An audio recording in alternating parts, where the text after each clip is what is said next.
Viewing life from a hearse, it could be worse. Laugh, think, and cry with the country undertaker. Today, I've got a very special guest with me. Her name is Cassandra McKinney. She lives now in Jackson, Tennessee, or near Jackson, Tennessee. But before I introduce her, she is on the line with us. But before I introduce her, I'm going to just give you a little background of who she is and the impact she had on me when I met her a little over 11 years ago. I was visiting the beautiful town of Keene, New Hampshire, as part of my job. If you've never been there, I highly suggest getting it on your bucket list. It's a beautiful place of about 25,000 residents located on the western side of New Hampshire. I don't think I've ever visited a town where I was more impressed. The town is quaint. The people are nice.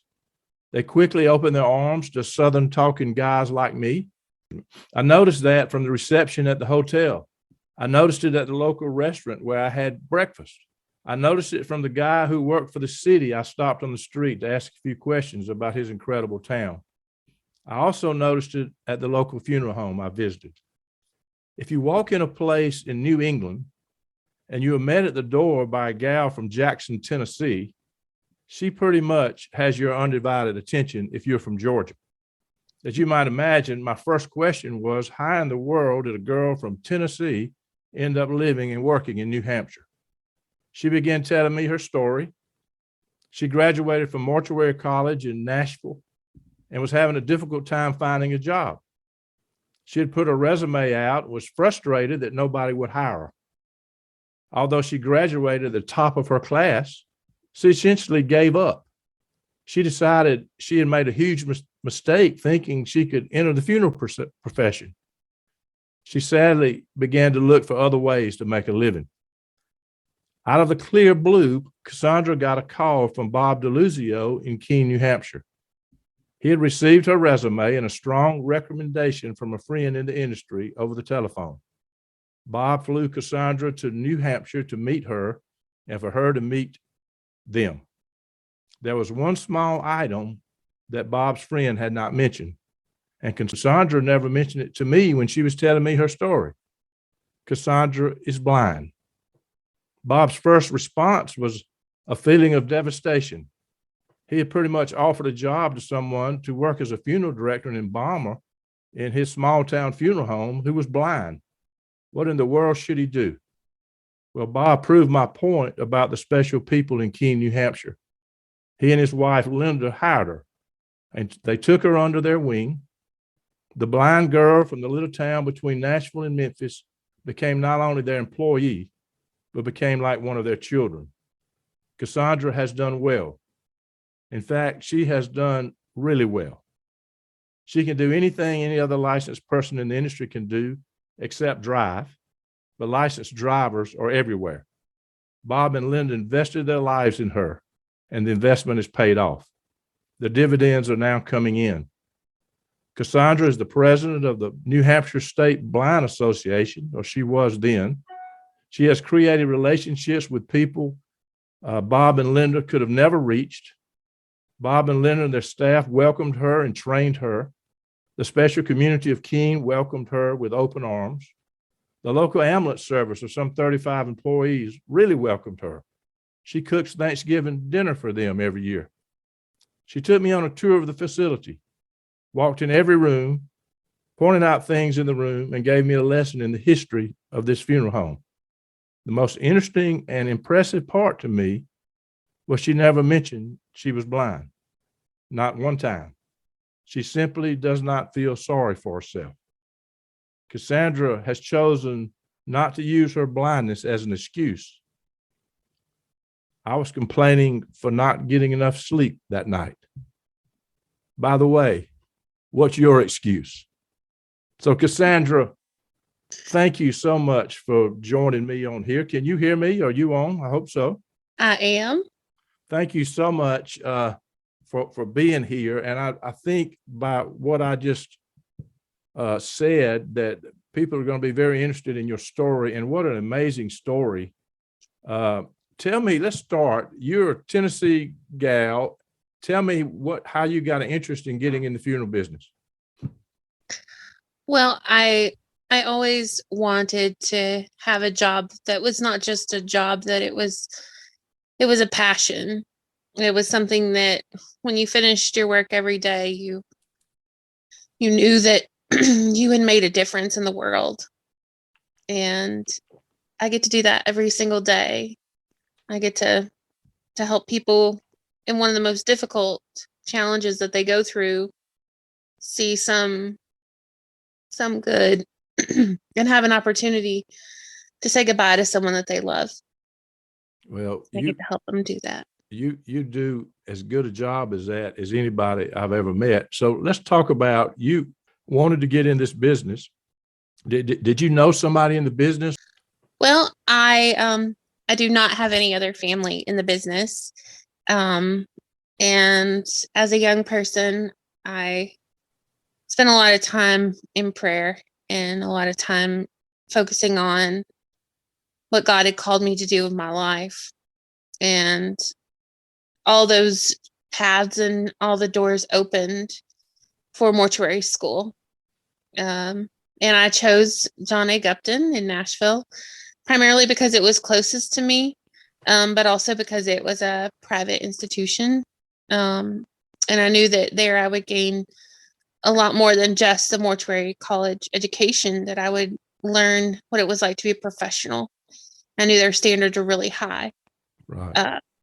And so when I started school, I really didn't know if I could do it.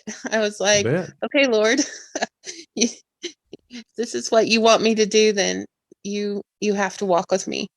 And so you didn't think you could do it, not because you didn't have the intellect to do it, but because of your handicap, right? I mean, you were behind the 8 ball to begin with. But what happened, if I'm not mistaken, and you can correct me, you graduated at the top of your class. Is that right? I was second in the class. Second in the class. And then tell me, when you got out of school and you saw your friends and classmates, normally when somebody goes to school, and just so everybody will know, you have to do an internship or apprenticeship according to the definition of what state you're in. But you saw your other classmates getting these internship jobs, and so they could get fully licensed, and you were very frustrated because nobody would hire you. Is that right? That's right. That's right. They simply were either very concerned because of having someone on their staff that was legally blind. They weren't sure what limitations I might have. If it would be safe. I even had some people say, "Oh, it won't be safe for other staff members," and I laugh at that now. But it was like everywhere I went, there were roadblocks in the way, and I knew in my heart that I really wanted to do the work, and I knew I could. I just had to have the right opportunity. And so you were at the point of thinking, well, maybe the roadblocks, maybe I'm not going to be able to do this. And tell me what happened. How did you get your break? So I had a really bad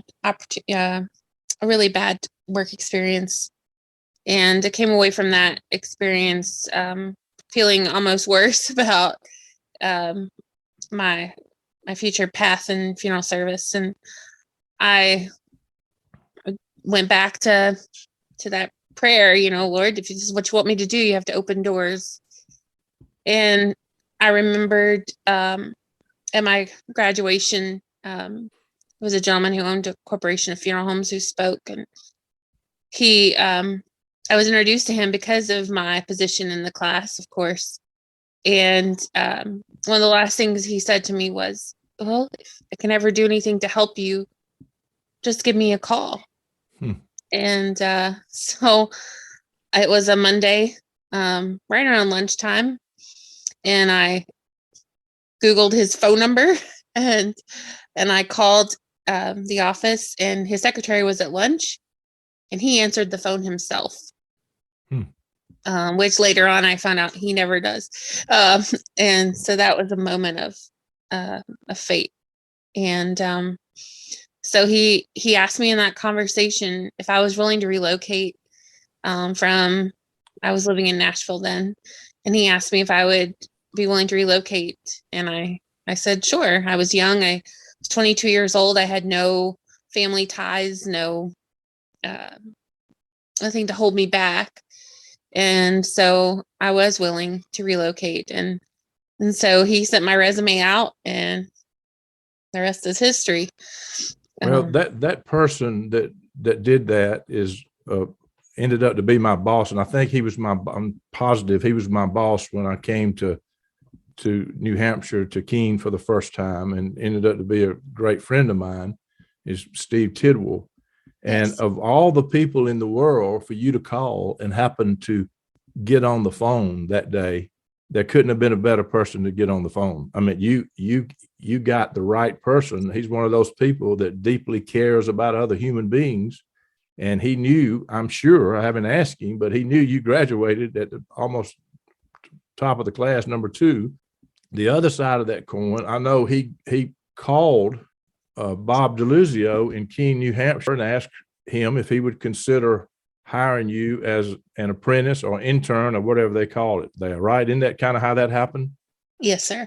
You flew to New Hampshire. I'm sure you've never been to New Hampshire, right? Never been there in your life. I didn't even know where it was. Yeah, kind of like me. Yeah. Right. And so I don't even know where you had to fly into, but I'm sure you didn't fly into Keene. You had to fly somewhere else to get there. But you walked in there out of the cold, and there was one little surprise. Bob did not know that you were blind, right? He didn't realize that when you got there. No, he did not. Yeah. And so obviously, if you were in his shoes, or if I was in his shoes, that had to be a shock. And his wife, Linda, they're wonderful. I mean, again, if you'd have picked the whole world over to find a place to go to get started in this industry, you couldn't find a better place with Bob and Linda DeLuzio. I mean, they are some of the best people I've ever met in my life. I mean, that you couldn't have handpicked that. I mean, that had to be a God thing to you, right? Yes, sir. Yeah. So then he was, as I mentioned, he was asking Linda, what in the world are we going to do? She can't see. How do we do this? And they talked, and they said, we're going to do whatever we can to help Cassandra. And so they began to impact your life in a great way, right? They did. So tell us a little bit about that. What did they do? Well, it was kind of like the old time stories of funeral service, where you hear about the apprentice coming to the funeral home and learning everything. We shared meals together. I became like a part of their family. It was more than just an employer-employee relationship. I could talk to Bob about anything. And I really learned that. I moved to New Hampshire in April of 2007. And in July of that same year, my mother was diagnosed with cancer. Oh, wow. And I was terrified. I was an only child. And honestly, for that to happen at the beginning of my career, I felt like, oh no, I made a huge mistake. What am I doing? And Bob put me on an airplane and sent me home to be there when she had a pretty major surgery. At the end of the week, I came back, and I think he was a little bit shocked that I came back. Yeah. I came back. But I knew at that point that it was more than just that I was their employee, that they genuinely cared about me. They wanted to see me excel and be happy. And as I built relationships with people in the community, and especially after I became a licensed funeral director, there was a lot of people who thought that I was their daughter. They genuinely felt like Right. that was Sure. my role. And I was quite honored for people to think I was Bob DeLuzio's daughter. Yeah, he is about as well thought of a man in that town as there is. I picked up on that quickly. They did consider you like their daughter. I mean, I can tell you, they absolutely adored you. They were proud of what you had accomplished, and they introduced you to people in the community, and people just accepted you with open arms, right? I mean, here this Tennessee girl is in New Hampshire, and you accepted like I was on the street. You know how I am. I was talking to people in restaurants and meeting people on the streets, and it was the most friendly town I've ever been in my life. And they did that with you. They just accepted you. Yeah, they did. And they didn't, as time went on, there would be families that they had only ever worked with Bob.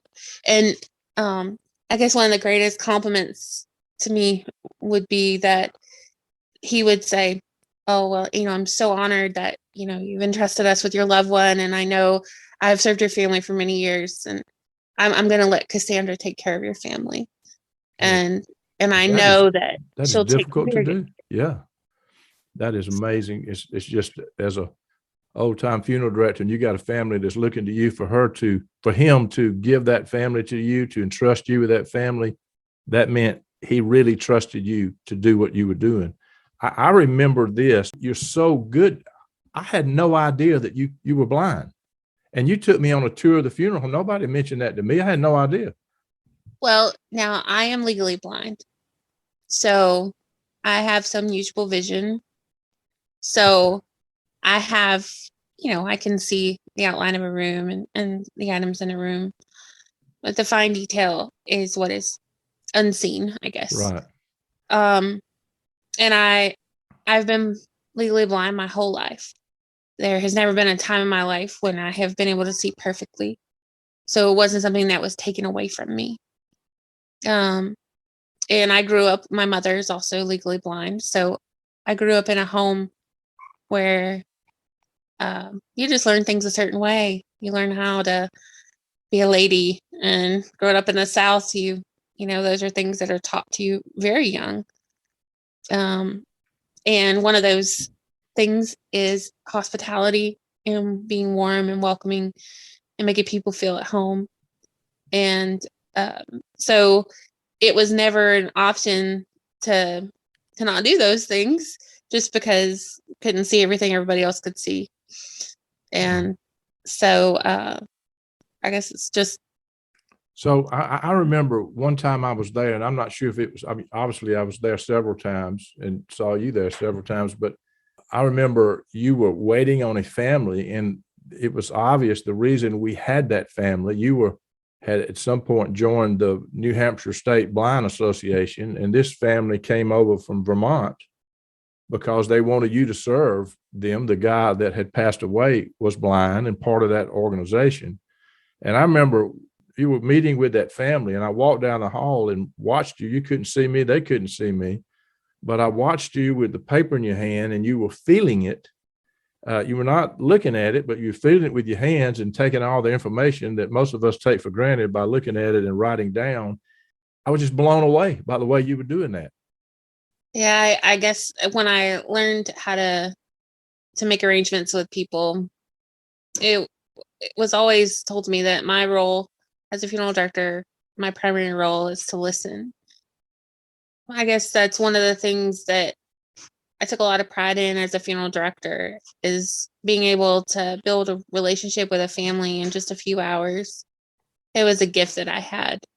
I could bond with them and remember things on the day of the funeral that they had told me in a conversation, or that they had just mentioned, like their mom's favorite color, or, all those things that as funeral directors we strive to do. But for me, it just came really natural. Put a little comma there. The people that are listening to this and hear your voice will feel that same warm-hearted person.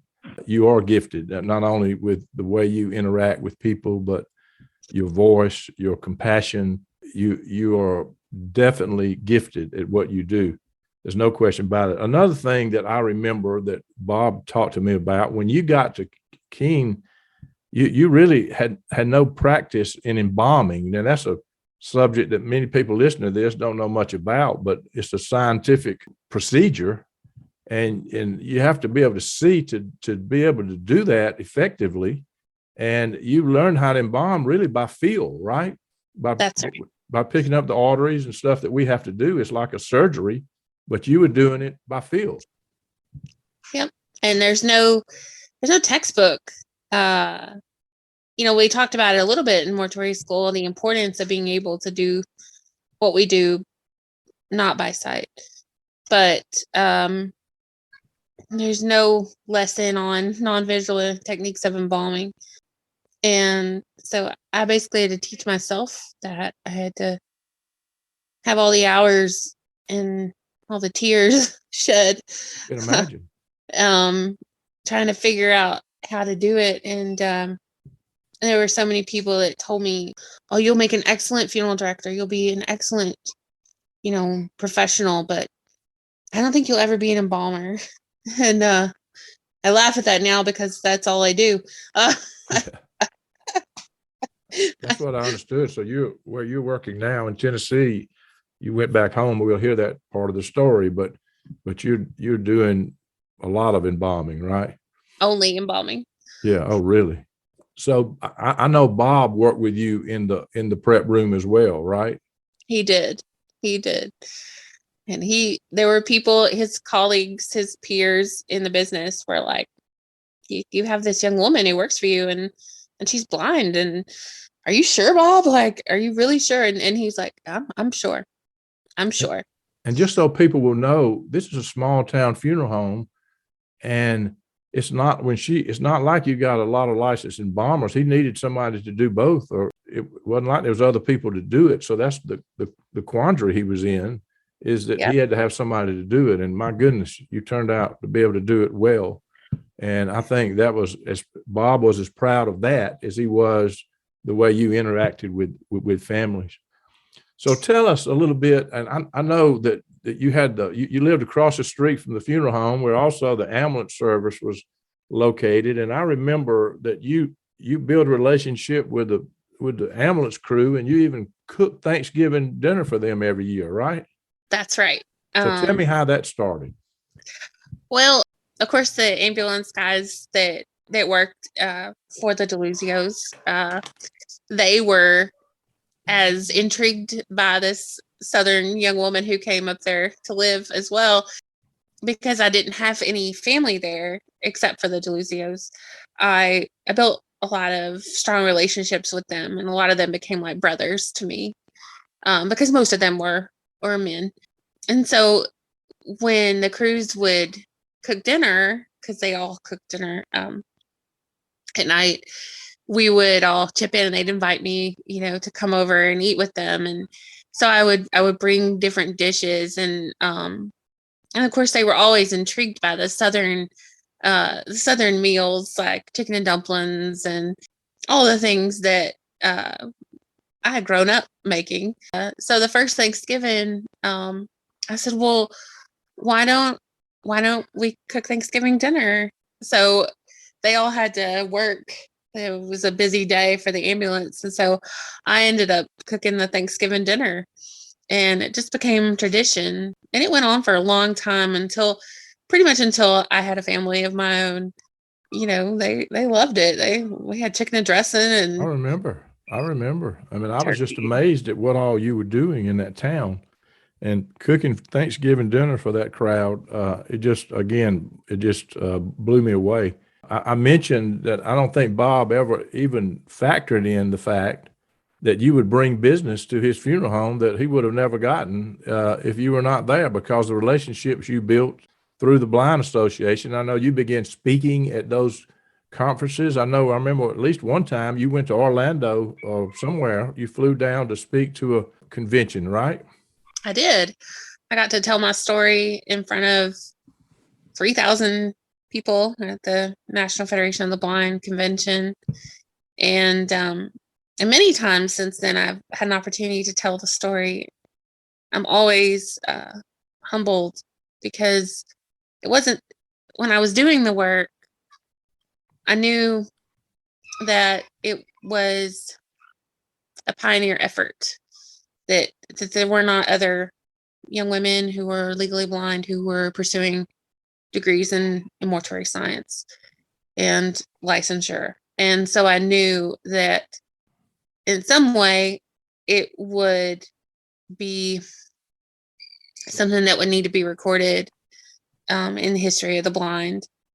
So speaking and being able to tell the story is always an awesome adventure, but I'm not a public speaker. And so to stand in front of 3,000 people and tell that story, I was terrified. And I can't imagine you being terrified about anything. I was like, what am I going to say? How am I going to start this talk? And so I went to what I knew. I went to things I knew that would intrigue them and keep them interested, and telling the story. Sometimes I think about it. I think if I hadn't done it, if I'd walked away, I would have missed out on a whole lifetime of being able to do what I do. Well, And, I can't imagine doing anything else. Well, it's incredible. I have to ask you, what did you think? And here you were in New Hampshire, and now this guy tall, white-headed guy from Georgia walks in that funeral home. What was your impression that day? I can only imagine. I was very interested to meet you. I'd heard that you were coming, and I knew that you were someone who liked to. Yeah, I knew you had a blog, and you talked about funeral service from a different perspective. I thought, well, this is going to be interesting. He's from the South. We must have something in common. So I thought, this will be nice, and yet I didn't feel intimidated, which I don't know how I didn't feel intimidated, because I wasn't anyone special. I was just there doing my job. And I just remember after you had gone, I was like, I really hope I didn't take up too much of his time. There's a lot of important things going on, and trust me, you had my undivided attention, and I was taking up your time. You were not taking up my time. I can promise you that. So when I met you, you were Cassandra McNabb. Yes, and after my area of responsibility changed, I don't know if I ever told you this, but I ran into Bob and Linda one time at the Atlanta airport in the Delta room, just out of the clear blue, after I had moved on to another area of responsibility. But couldn't believe I ran into them. What great people! And we talked about you, but what great people they are.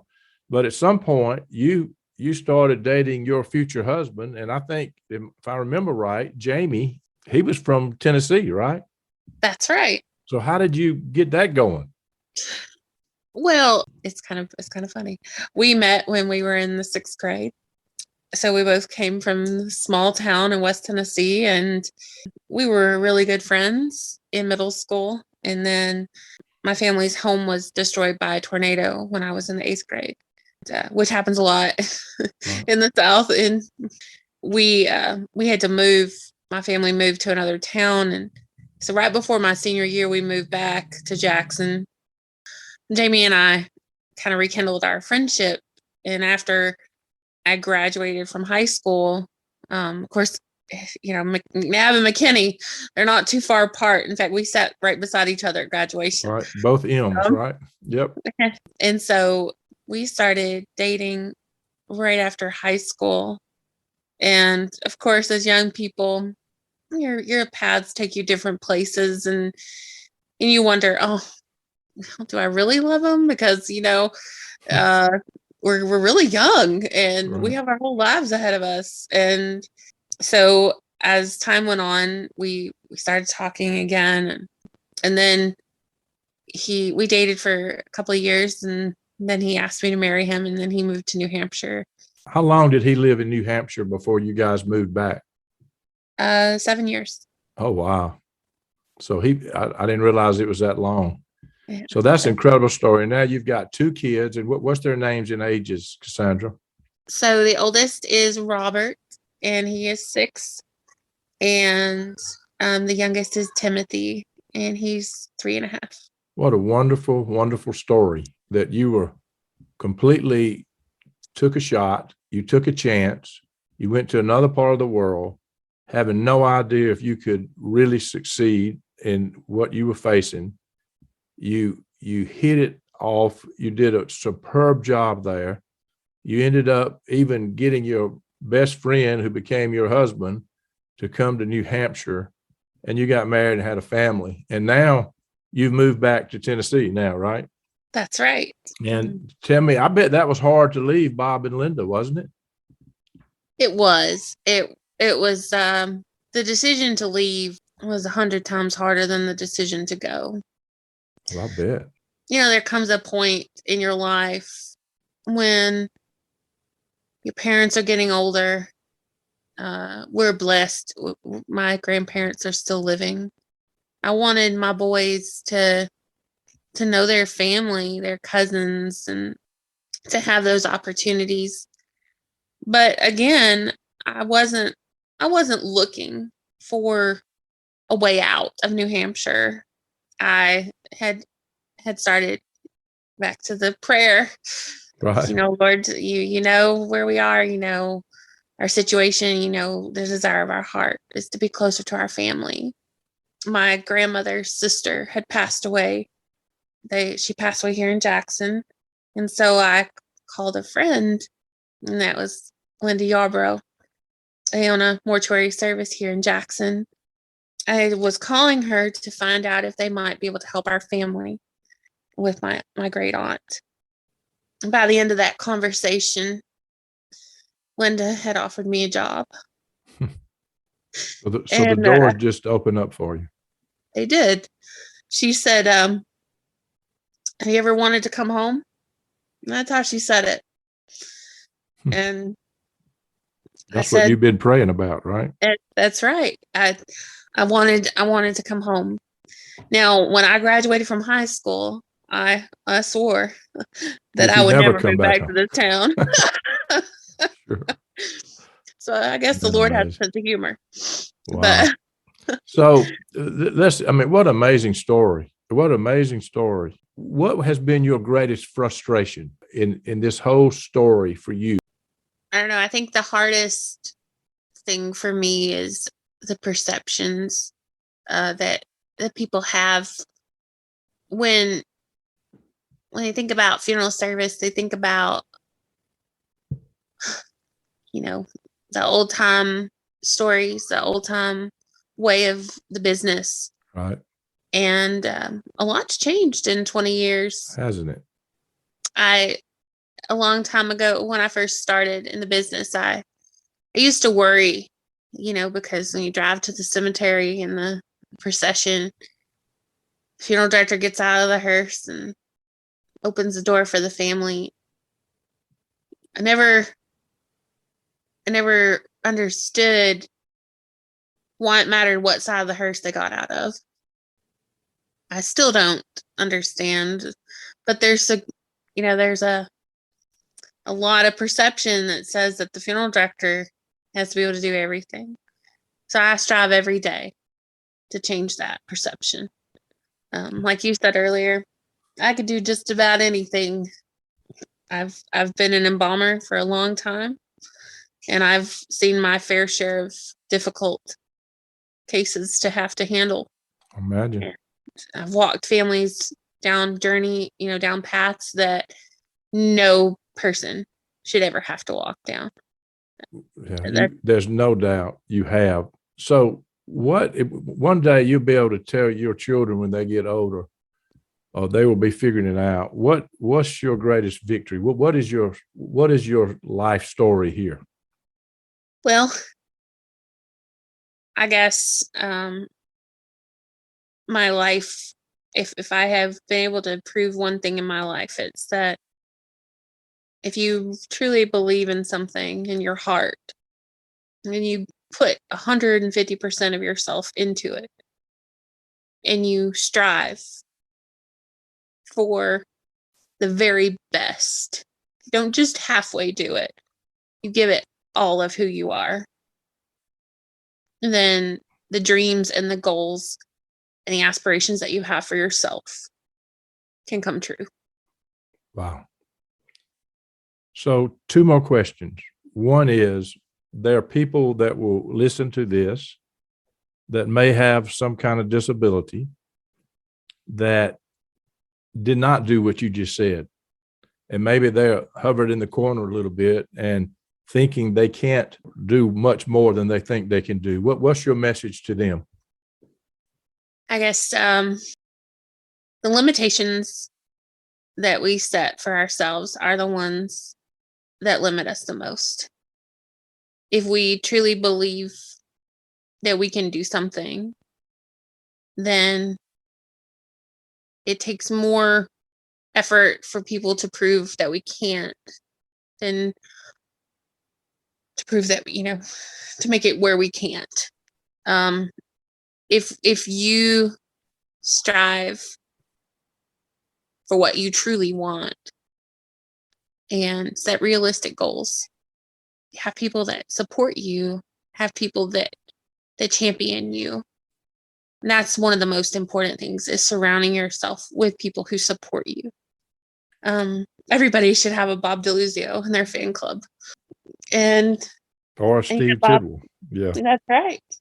And yet Bob DeLuzio's and Steve Tidwell's are becoming fewer and fewer, because that generation of excellence in funeral service is the greatest generation.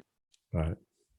And so now it comes to those of us in this generation to bring people up into it and say, in a profession that is changing, like you said, every day, it will never be like it was. And boy, it's in good hands with people like you. I can tell you that. I feel pretty, like, not pretty, but very good about that. The other thing that I mentioned at the beginning, and I vividly remember, and I think I was traveling with Mike Martell that day, and I remember complaining to him as we were driving into Keene or on the trip over, that I was complaining that I hadn't had enough sleep.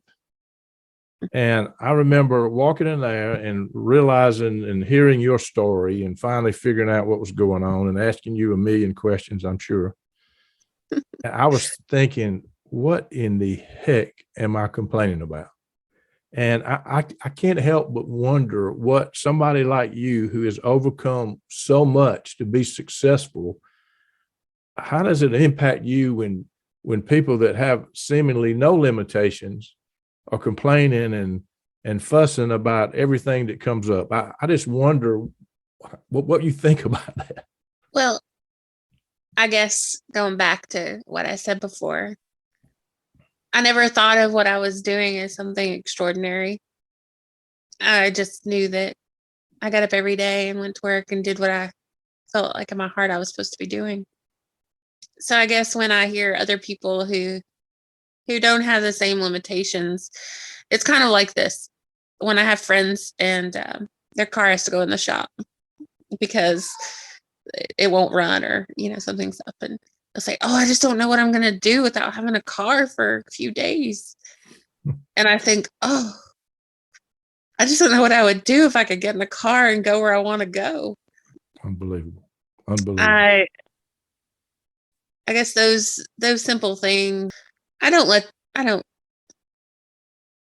feel sorry for myself, because I know that I have the ability to go and do whatever I'd like to do.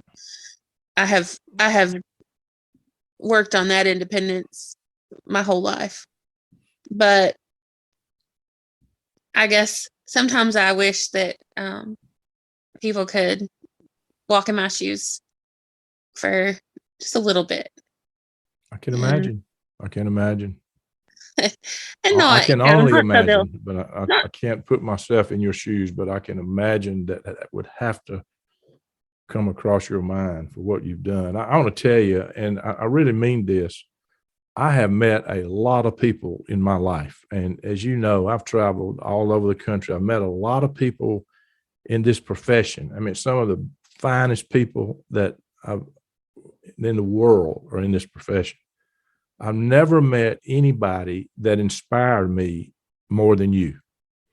And it's just the way that you said it. You don't feel sorry for yourself. It was obvious. Here I was, quote, the boss coming in, and you never even mentioned that you had limitations on your sight.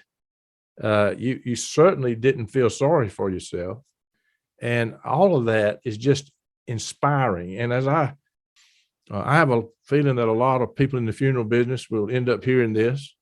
And although I think you're going to be the 9th episode that I've got out, people need to hear this story, and people will be inspired by what you're doing. You made a difference. Your career is not close to being over, if that's what you want. I know you're raising kids and you went home, and I'm not even sure what it is that your next step is, but I know you're very good at what you do.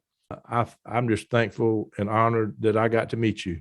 Well, everybody's path crosses for a reason. And I genuinely believe that. Throughout this whole talk we've had, the power of prayer and the work that God calls us to do and the people he puts in our lives. I truly believe that no one comes into our lives by mistake. And so that day when you came into into Foley Funeral Home and we met, I believe that was supposed to happen. Yeah. So just for the record, I believe that too, with all my heart. I believe it. Cassandra, thank you so much for doing this. God bless you. I want to stay in touch with you. Thank you for joining us here today. You have blessed a lot of people. I bet you that. Thank you, dear. Oh, thank you. Viewing life from a hearse, it could be worse. Laugh, think, and cry with the country undertaker.